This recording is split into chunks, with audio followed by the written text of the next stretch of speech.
Rejection is the worst. And they take it very personally. They're very sensitive. Okay. The Enneagram 2, also known as the helper. The Enneagram Type 2 is a person who seeks to please others as a way to evoke affection. Cheerful, charming, optimistic, warm, friendly, energetic, and generous, the drive of the 2 is to win others' approval through indirect methods such as seduction and strategic giving. It's a way to obtain emotional and material support without having to ask for it. It also provides a way for them to try to get others to take care of them while still defending themselves against the pain of having someone important reject a direct request to meet their needs. I like to talk about this like, you know, how you're on an airplane, and at the beginning, the person over the intercom says, "Put on your face mask before assisting other people." That's you. You need to put on your own face mask before you help babies and stuff. You know what I mean?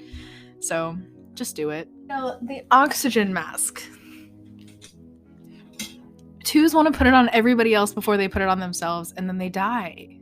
Once a friendly relationship has been established with a 2, 2s feel comfort knowing that they can use the link as a resource to meet their needs. Emotional, spiritual, physical. It's a thing. Their charm and helpfulness in the present provide a groundwork for asking for favors in the future. Their superpower is the ability to listen to others, empathize with their feelings, and meet their needs. They can be excellent friends and will often go to great lengths to take care of and support loved ones. However, this focus on appearing to be powerful enough to do anything for others leads to self-inflation or pride, which is the passion of the Enneagram 2. They don't give to just anyone. They're calculated unconsciously to give strategically to people who can help them meet their needs and feel indebted to them. Having needs to a 2 is a very stressful construct. Their entire personality can be seen as a strategic defense against the humiliation of having to acknowledge that they even have needs. It makes sense that rejection is one of their biggest fears. 2s are part of the heart triad with 3s and 4s, centered on the core emotion of sadness. 2s are at odds with sadness, but through it, they're focused on creating a very specific image of themselves. They strive to be likable. Heart types at their core struggle with feelings of being unlovable. Pleasing important people is the route to survival in the 2's eyes. The dynamic of insecurity and giving to get puts them in touch with sadness, a sadness that comes from having a sense that they aren't loved for who they are, but loved for what they can do for others. When 2s can free themselves from this pattern by humbly giving up their power to seduce others to meeting their needs, it reveals a graciousness of the true generosity that opens them up to the possibility of receiving the love they long to know. You might be a 2 if you align with these key beliefs. I'm not as lovable as I am. I can only get affection or care by convincing others into relationship through meeting their needs and being the person they want me to be. If I express my real feelings, desires, and needs, I will be rejected and humiliated. I don't have as many needs as other people have. Not having many needs myself, it's easier to sacrifice my own needs in service of meeting other people's needs. Conflict produces bad feelings and disapproval. Conflict risks damaging relationships, so it should be avoided. I know how to have people like me, and this ensures my survival and well-being. Most people like happy people who flatter them and meet their needs. When you give to others, they are obligated to give back to you. Pride is the specific motivation of the 2, also their passion. It's not pride in the sense of doing a job well done. They feel a sense of superiority when they recognize the needs of others without asking for help. Because of this, they feel super competent and tend to take on more for others even when they're exhausted. They feel a sense of superiority when they recognize the needs of others without asking for help themselves. Pride manifests in 2s as feeling the power of independence from others needing them and not needing others. However, when they experience rejection, failure, criticism, or exposure, deflation of themselves result, and they might feel embarrassed that they ever entertained the enhanced version of themselves. Then the cycle repeats. Unhealthy 2s can be manipulative and self-serving, instilling guilt by telling others how much they owe them and make them suffer. They abuse things, like medication, to stuff feelings and get sympathy, undermining people, making them belittled, belittling, making belittling. Y'all, I was tired. Unhealthy twos undermine people, belittle them, and make disparaging remarks. They're extremely self-deceptive about motives and how aggressive or unselfish their behavior is. Watch out. Your average two wants to be closer to others, so starts people-pleasing, becoming overly friendly, emotionally demonstrative, and full of good intentions about everything. They seduce attention and approval and flatter a lot. Love is their value, and they talk about it constantly. Healthy twos become deeply unselfish, humble, and altruistic, giving unconditional love to self and others. They feel it is a privilege to be in the lives of other people. Career paths for the Enneagram 2.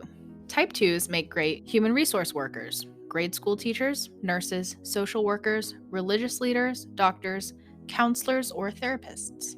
The careers that best fit the two are caring roles, where they can demonstrate their help for others. Type 2s must seek roles where they feel needed and worthy. They do well in environments with meaningful face-to-face connection. They're highly energized by being around others and being asked for help. They should seek careers that are sociable and have direct impact on others and have a direct impact on other people. They have a direct impact on others. They need to talk to people and have a direct impact on them, okay? I'm not yelling at you. Twos should avoid environments where their helpfulness is taken for granted and their efforts aren't valued, like sales or stockbroking. They should also avoid careers where they'll feel ignored or are criticized. Sales, modeling, acting, for example, with peers who are cold and unwelcoming, will also leave them feeling unfulfilled and rejected. Great healthy hobbies for twos. Baking, gardening, volunteering, especially at the animal shelter, are great for the Enneagram 2, and it helps them feel satisfied and needed. You're most at ease using warm, generous, caring language. You're great at giving positive reinforcement and being helpful. You love to help and you freely offer it. Your challenge in communications is that your offers aren't always taken up, so you might slip into being manipulative or needy. Watch if you notice you're feeling insistent that people take your suggestions. Take a breath and connect with a part of you that knows how good it feels to give freely and see others thrive. If you're friends with a 2, you can trust that their offers are well-intentioned, but most often they genuinely want to be of service. If their willingness to help starts to feel a bit much, thank them for their effort and acknowledge that they care. Affirm that they're still valued and loved if they do or don't offer help. Little grandmas or little grandpas. Character examples of type 2s. Molly Weasley from Harry Potter, a great example of someone who gives generously. 2s can oftentimes look like motherly figures. Samwise Gamgee from The Lord of the Rings. He follows faithfully while Frodo is on his journey to destroying the Ring of Power.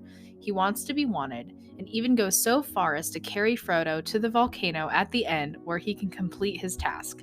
A very noble example of a 2. Lotso Bear from Toy Story 3.